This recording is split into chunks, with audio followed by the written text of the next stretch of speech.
Buenas tardes. El día de hoy voy a hablar acerca de la arquitectura de la estructura de datos.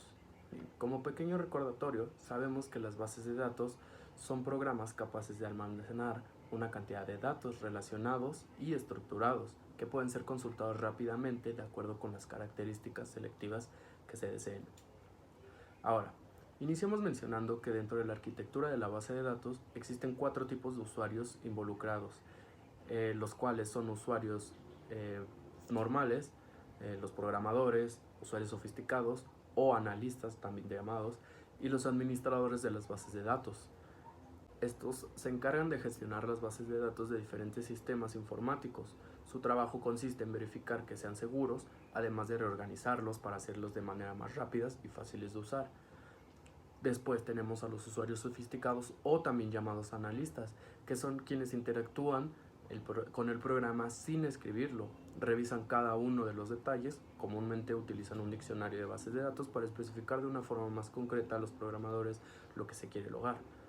Seguido tenemos a los programadores, que son quienes escriben el código utilizando distintos tipos de herramientas para desarrollar las interfaces y programas finales, de acuerdo a las instrucciones especificadas por los usuarios sofisticados o analistas.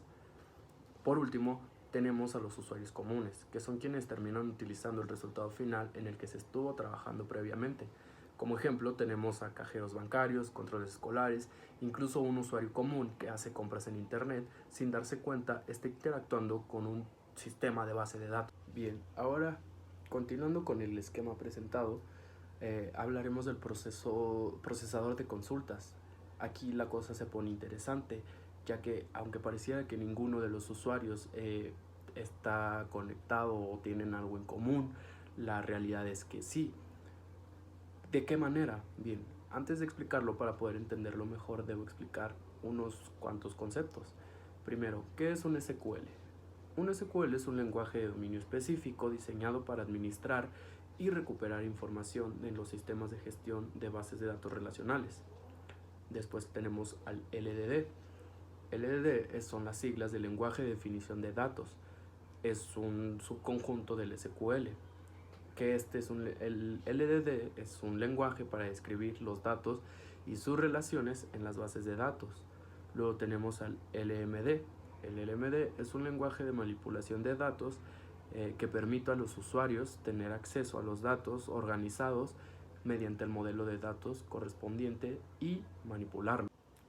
Bien, ahora que sabemos esto, podemos explicar de una mejor manera cómo es que se relacionan los usuarios dentro del procesador de consultas. Iniciemos con el administrador.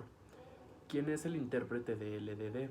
Su trabajo consiste en registrar las definiciones en un diccionario de datos. Este lo explicaremos más adelante. Continuamos con el analista, iniciando por las consultas de LMD.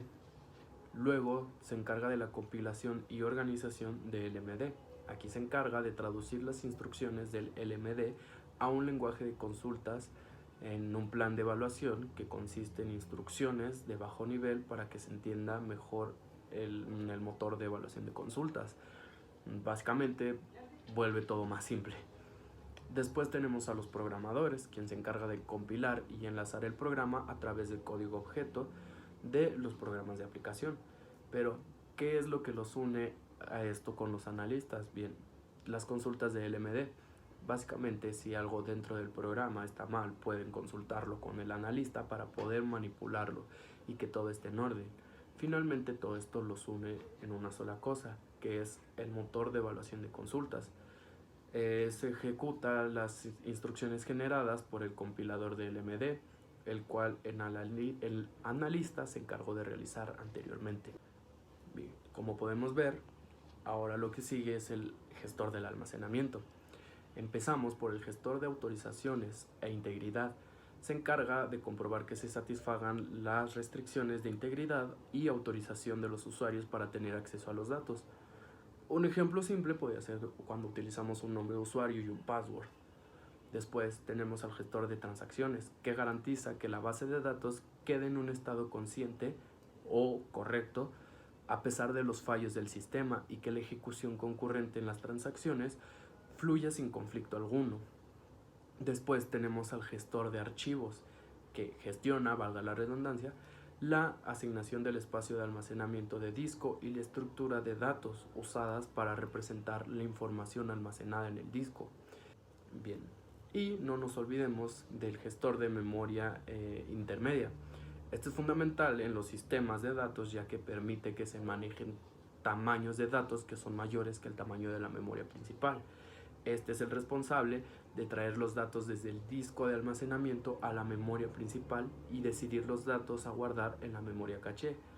Finalmente, el gestor de almacenamiento implementa varias estructuras como parte de la implementación del sistema, es decir, el almacenamiento en disco.